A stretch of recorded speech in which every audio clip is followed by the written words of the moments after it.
Shalom, Assalamualaikum warahmatullahi wabarakatuh. Om Swastiastu, Namo Buddhaya, Salam Kebajikan.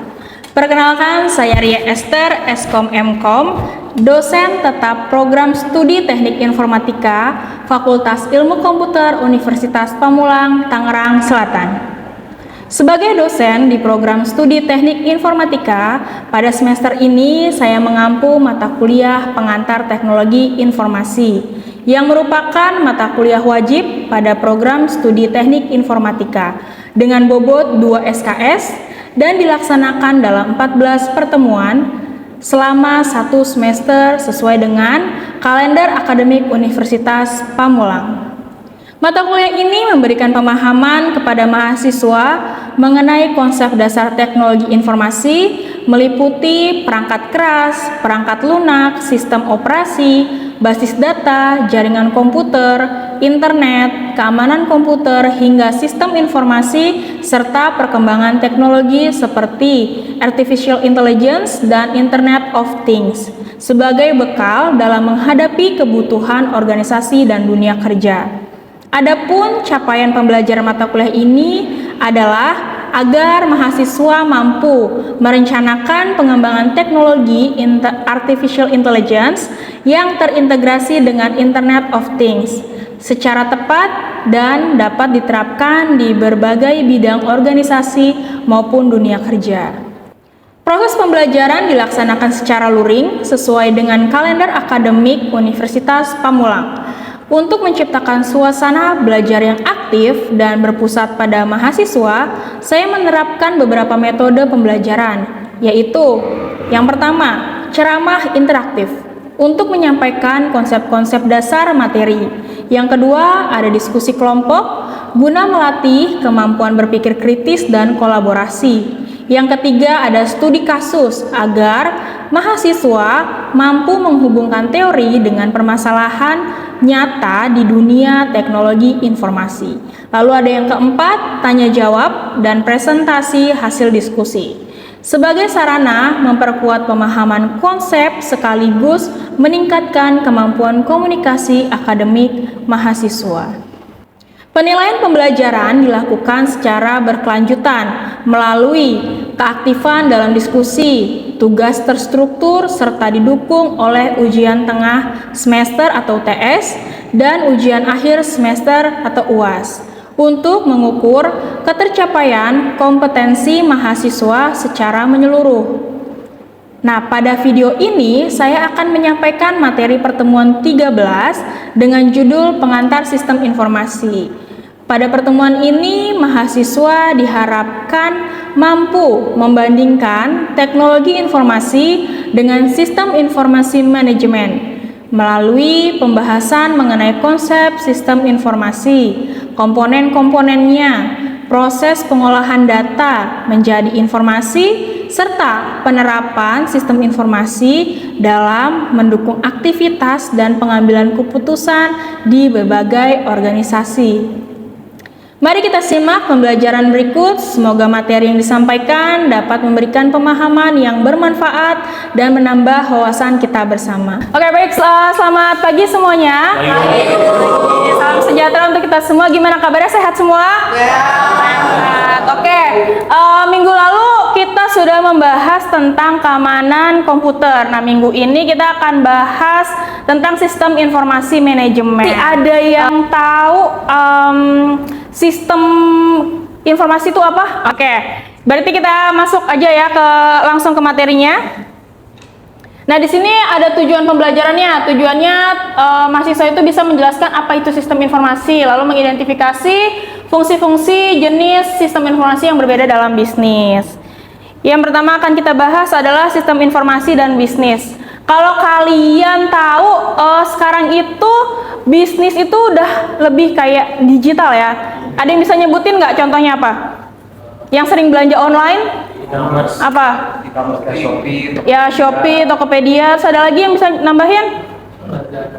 Lazada, ya benar. Nah, itu TikTok Shop, benar. Banyak ya. Jadi sekarang itu emang lebih memudahkan teman-teman untuk belanja.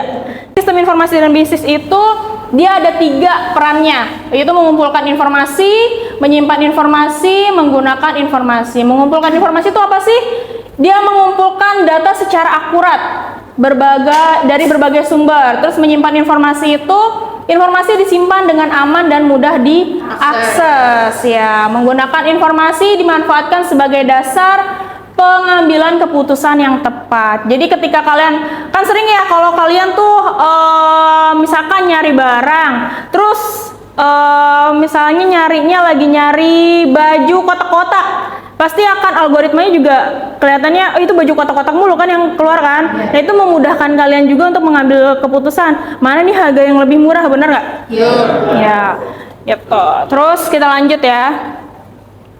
Nah ini ada konsep dasar sistem. Nah ini yang tadi saya tanyain. Apa itu sistem? Sistem adalah sekumpulan komponen yang saling berinteraksi untuk menerima input. Ya, memprosesnya dan menghasilkan output guna mencapai tujuan tertentu. Jadi siklusnya seperti ini. Ada inputnya itu data yang masuk ke dalam sistem. Terus ada proses, data diolah melalui serangkaian aktivitas untuk menghasilkan informasi.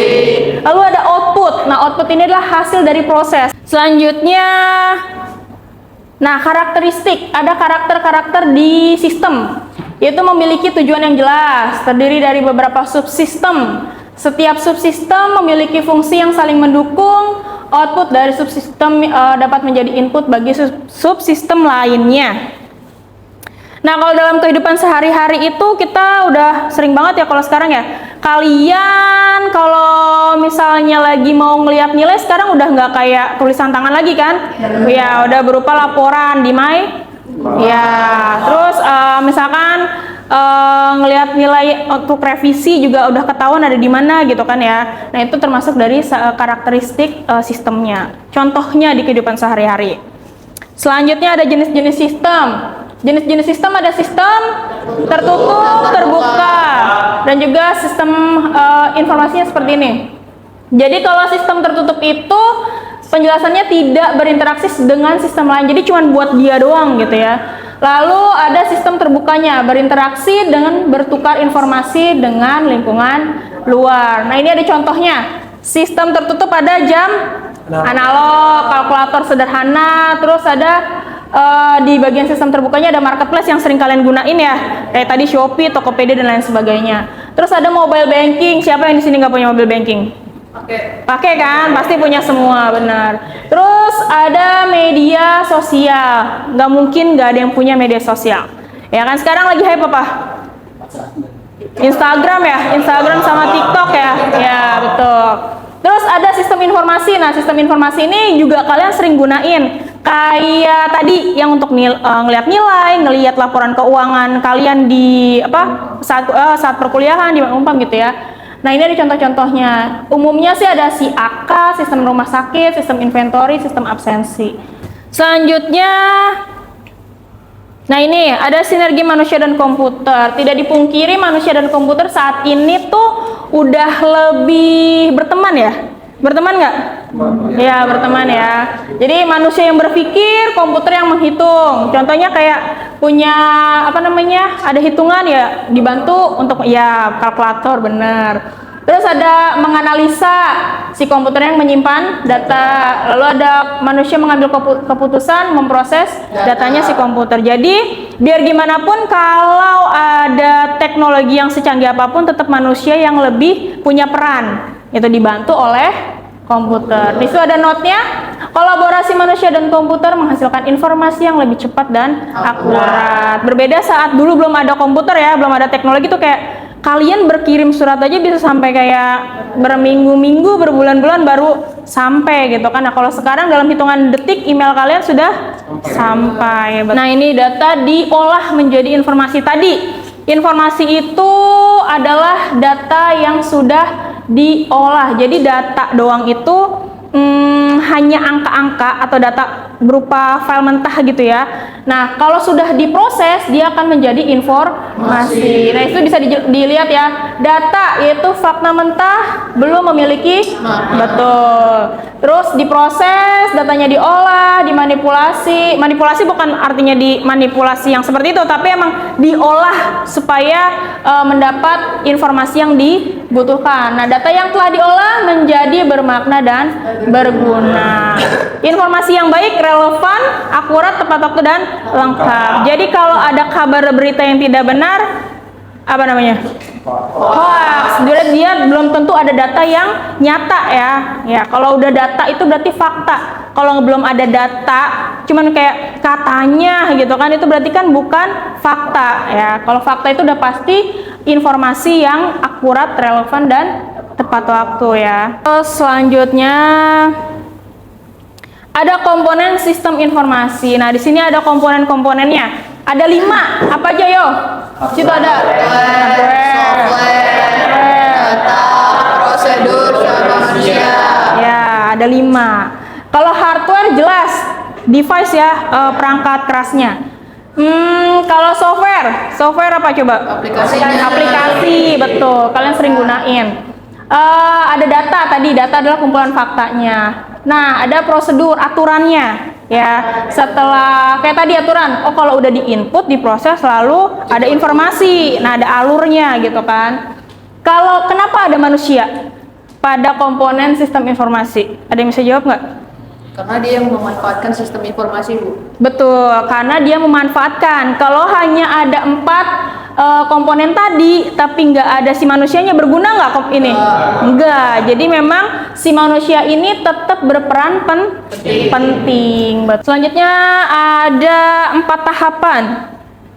Nah, ini ada 4 tahapan sistem. Apa aja coba?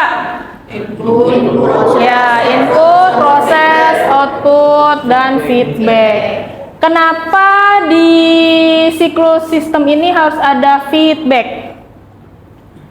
Kenapa? Ayo. Karena untuk memperbaiki input atau proses agar sistem Ya, evaluasi ya, evaluasi. Jadi kalau ada bisa ini nggak nyontohin kalau input, proses, dan output. Kalau di kehidupan sehari-hari itu seperti apa sih contohnya? Ada yang tahu? Sederhananya nih saya kasih contoh analoginya sedikit ya. Kayak misalnya lagi bikin kopi.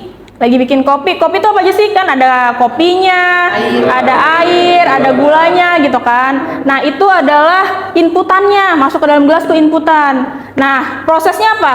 Diaduk, dicampur. Terus outputnya adalah si kopi tadi ya kan.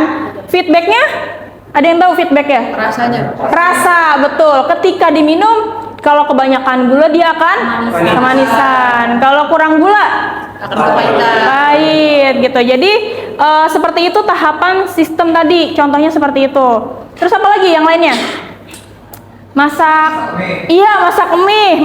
Terus apa? Masak mie. Iya, prosesnya apa prosesnya? Input, ya dimasukin ke dalam. Nah, terus kalau ya masak air, masukin mie-nya, terus Dimasukin bumbunya. terus jadi dirasain gitu ya. Ya, itu termasuk implementasi dari si tahapan sistem ini. Kalau dari kan kalian kan IT nih. Kalau di dunia IT-nya apa? Ada yang bisa ngasih contoh nggak? Pembuatan web. Input dulu apa? Cari bahan-bahannya dulu. Cari bahan-bahan. Terus Diproses. Jadi sebuah website. Lalu dipergunakan, itu hasil feedbacknya nanti bisa, kalau misalnya websitenya berhasil kan ada feedbacknya tuh. Iya. Jadi evaluasi ke depannya Betul. apakah websitenya bisa dipergunakan atau mungkin akan diupdate lebih berikutnya. Iya, betul. Jadi kalau ketika dikumpulkan kayak ini Mentari ya. Ya, yang kalian gunain tuh, dicari datanya apa aja sih yang perlu diinput tuh di dalam Mentari tuh, kebutuhannya apa aja sih fiturnya gitu kan ya. Terus habis itu setelah udah punya laporan-laporan, oh ini tuh ternyata si website ini tuh butuh ini gitu kan. Setelah itu baru diproses, oh ini nyambung ke sini gitulah ya. Terus setelah itu baru ada output, adalah outputnya si mentari, tampilan mentari seperti itu kan. Nah feedbacknya itu, oh ya feedbacknya si mentari ini oke nih buat e-learning gitu kan. Oh ini ketika mengupload, menge-replay itu seperti apa, itu feedback ya. Jadi perlu dipahami ada 4 tadi, ada input, proses, output, dan feedback. Oke. Selanjutnya kita akan bahas tentang sistem informasi manajemen. Nih, sistem informasi manajemen. Ada yang tahu terkait dengan sistem informasi manajemen? Apa ya? Sistem informasi manajemen yang sering kalian buka ketika kalian tadi mau lihat nilai, mau lihat laporan keuangan gitu. Itu namanya sistem informasi manajemen. Ada bagian-bagiannya. Perlu diketahui di situ ada ya. SIM adalah sistem informasi yang mendukung dalam perencanaan, pengendalian, dan pengambilan keputusan. Nah, yang pertama apa ini? Dia untuk mengefisiensi pekerjaan. Terus informasinya real time. Benar ya, kalau ketika kalian belum bayaran, kelihatan kan di situ real time. Oh ini belum bayaran nih gitu kan. Terus ada mendukung pengambilan keputusan. Lalu ada meningkatkan produktivitas. Nah, ini adalah bagian-bagiannya, proses-prosesnya. Sumber datanya, data internal, penjualan, produksi, keuangan, SDM. Pokoknya sumber data dari mana aja nih datanya diambil gitu ya. Terus udah gitu kayak kalau lagi bikin laporan kayak gitu kan pasti harus ada NIM-nya, bener nggak? Ya. Terus apa lagi? Ada nama, ya, ada kelasnya, ya, username, ya benar. Terus apa lagi? Oh shift apa nih dia? B, A, CK atau CS gitu kan? Itu data. Data itu tadi apa? Fakta, betul, fakta ya. Fakta yang real. Terus ada lagi proses SIM-nya. Proses SIM-nya apa lagi? Ada untuk mengolah data, mengintegrasikan. Nah, mengintegrasikan tadi ada nama, ada NIM, terus ada kelas. Nah, itu terintegrasi. Ketika dia terintegrasi, oh ketahuan nih si mahasiswa ini sudah membayar atau belum nih untuk pembayaran bulanannya gitu kan. Terus ada lagi menganalisis data, menghasilkan informasi. Tadi akhirnya ketahuan kalau diintegrasi dia menghasilkan informasi. Oke. Selanjutnya ada informasi untuk manajernya. Nah, tadi laporannya lari ke bagian-bagian manajer, bagian-bagian yang sudah seharusnya mendapatkan laporan tersebut. Nah, lalu ada feedbacknya. Feedbacknya apa? Umpan balik tadi seperti tadi ya. Ada tahapannya, ada 4 tadi. Feedbacknya umpan balik digunakan untuk memperbaiki proses dan meningkatkan kinerja evaluasi. Ketika si sistem informasi manajemen ini tidak sesuai dengan yang diharapkan, maka akan dapat feedback yang kurang baik. Tapi kalau misalkan si website tersebut mendapatkan feedback yang oke, ya kan, dia akan mendapat yang feedback yang respon yang baik, betul. Selanjutnya kita akan bahas lagi mengenai contoh-contohnya. Tadi contoh-contoh penerapan SIM, ada IRP, ada 8 dia. Ada IRP, ada TPS. Nah, kalau IRP ini dia untuk mengintegrasikan seluruh aktivitas perusahaan ke dalam satu sistem. Misalnya punya aplikasi untuk catatan barang gitu ya, itu untuk di gudang. Terus ada lagi untuk produksi, penjualan, dan SDM. IRP, Enterprise Research Planning gitu. Lalu selanjutnya ada TPS, apa tuh? Transaction Sistem. Ya, ini sering kalian jumpai di minimarket.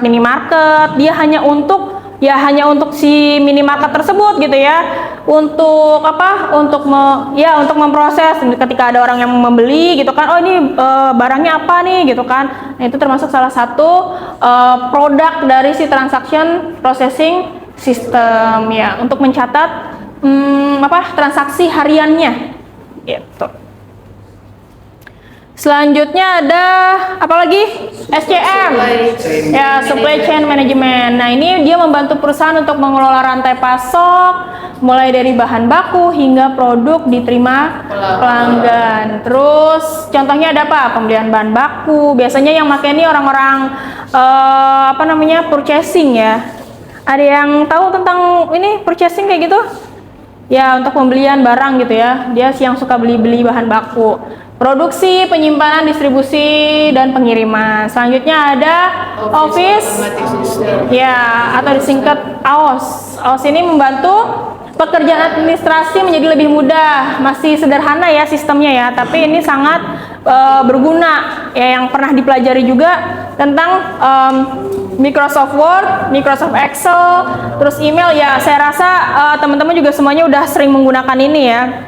Jadi udah familiar dengan aplikasi-aplikasi tersebut. Apalagi kalau email kayaknya sering ya menggunakan email ya.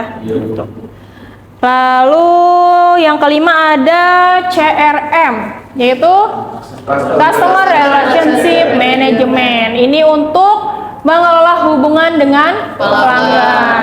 Dia akan melihat riwayat pembelian pelanggan, program member, promo yang sesuai kebutuhan pelanggan, layanan pelanggan. Nah, ini sering banget nih.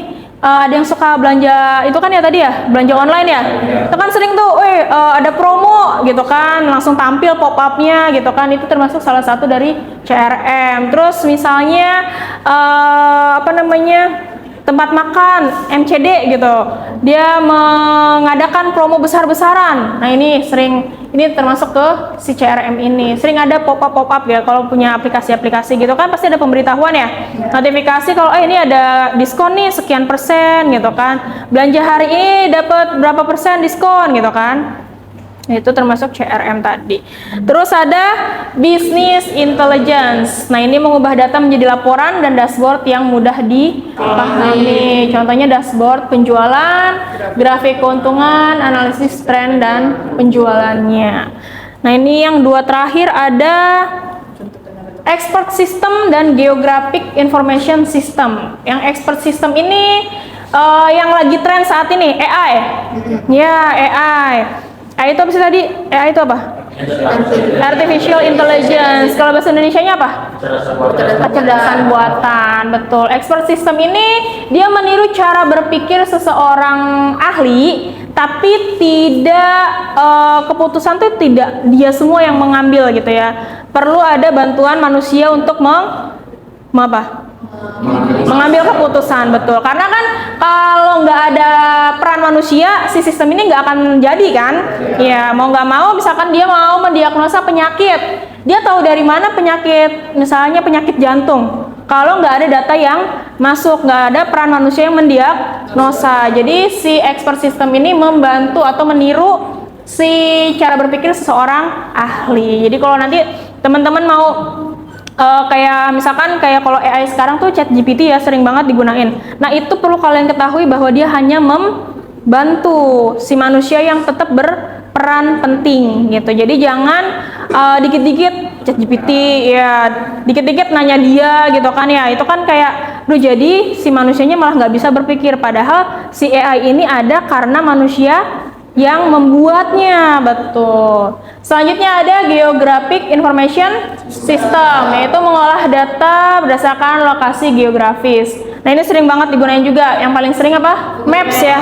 Ya, Google Maps, Waze, sistem pemetaan bencana, pemetaan persebaran penduduk. Kalau sekarang lebih mudah ya. Mau kemana perginya? Sherlock gitu ya. Sherlock langsung sampai ke tujuannya, walaupun kadang-kadang nyasar ke kuburan gitu misalnya. Itu tetap mempermudah hidup kalian gitu kan ya. Terus Waze juga sering digunakan. Terus sistem pemetaan bencana ini tuh misalnya ada terjadi bencana, lalu mereka akan melihat bagian mana aja yang terdampak paling besar gitu. Itu ada aplikasinya sendiri. Terus pemetaan persebaran penduduk. Nah, ini mana penduduk yang paling banyak gitu tersebar. Misalnya kalian tahu nggak kalau daerah dari Pulau Jawa ini tersebar di Sumatera Utara itu tuh lumayan banyak. Jadi walaupun Sumatera Utara gitu ya, itu kan identik dengan orang Medan, orang Batak gitu ya, tapi tetap ada orang-orang Jawa. Nah, ini pakai pemetaan persebaran penduduk. Di mana nih wilayahnya yang sering kali tersebar penduduk-penduduk tersebut gitu. Lalu habis itu, nah tadi kan udah tuh belajar banyak ya tentang si sistem informasi. Nah, ini Studi kasusnya, sebuah minimarket masih mencatat stok barang secara manual. Secara manual tuh kalau anggapan kalian seperti apa? Ya, masih ditulis gitu ya, suka hilang-hilangan gitu kan ya. Nah, terus kira-kira apa masalah yang terjadi, komponen sistem informasi apa yang dibutuhkan, lalu apa manfaatnya jika menggunakan sistem informasi. Nah, teman-teman bisa membuat kelompok. Kelompoknya ini, satu kelompoknya berisi 4 orang. Minggu depan kita akan bahas satu-satu apa aja sih, karena kan tiap kelompok itu pasti akan punya beda pendapat ya, dan gak mungkin satu kepala itu pemikirannya sama gitu. Jadi silakan dibuat. Minggu depan kita akan presentasikan teman-teman punya pendapat apa sih tentang studi kasus ini. Kira-kira dari yang saya jelaskan tadi ada yang mau ditanyakan nggak? Ya, gimana Mas? Tadi kan pada sistem informasi ya, ada keterkaitan antara manusia dan komputer nih. Nah, menurut Ibu sendiri nih, kalau misalkan sistem komputer itu disalahgunakan oleh manusia, itu dampaknya seperti apa gitu? Ya. Negatifnya.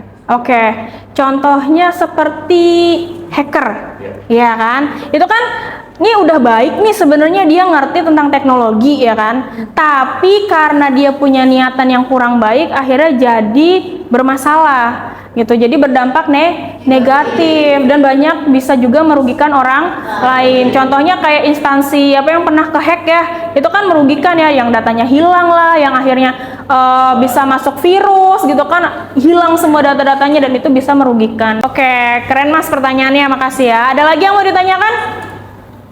Ya Bu, Ya, Keisha. untuk saat ini kira-kira menurut Ibu sepenting apa sih Bu soal informasi itu untuk kita Bu?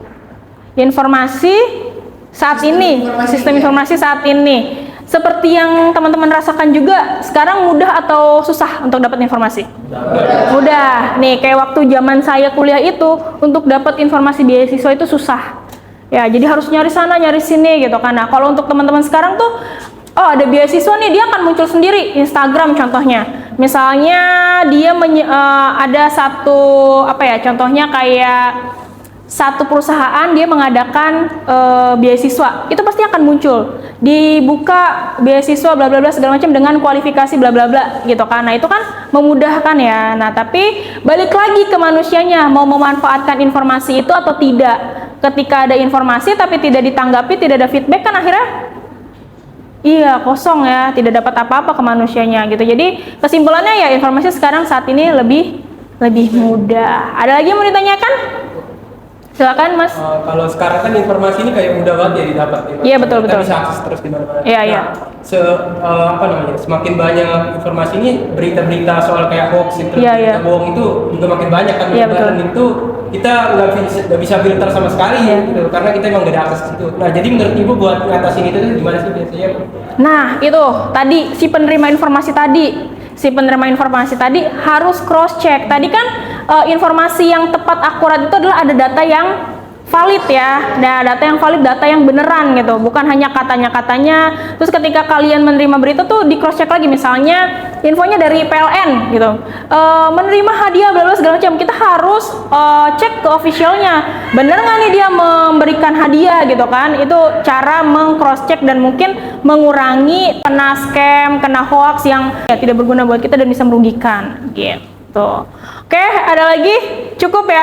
Terima kasih untuk teman-teman hari ini. Semoga ilmu yang dibagikan dapat bermanfaat, berguna di kemudian hari gitu ya, dan bisa dimaksimalkan pengaplikasiannya si materi tadi. Terima kasih semuanya. Selamat pagi, salam sejahtera semuanya. Terima kasih sudah menyimak video pembelajaran kali ini. Semoga apa yang dijelaskan dapat bermanfaat dan menambah wawasan kita. Salam sejahtera bagi kita semua.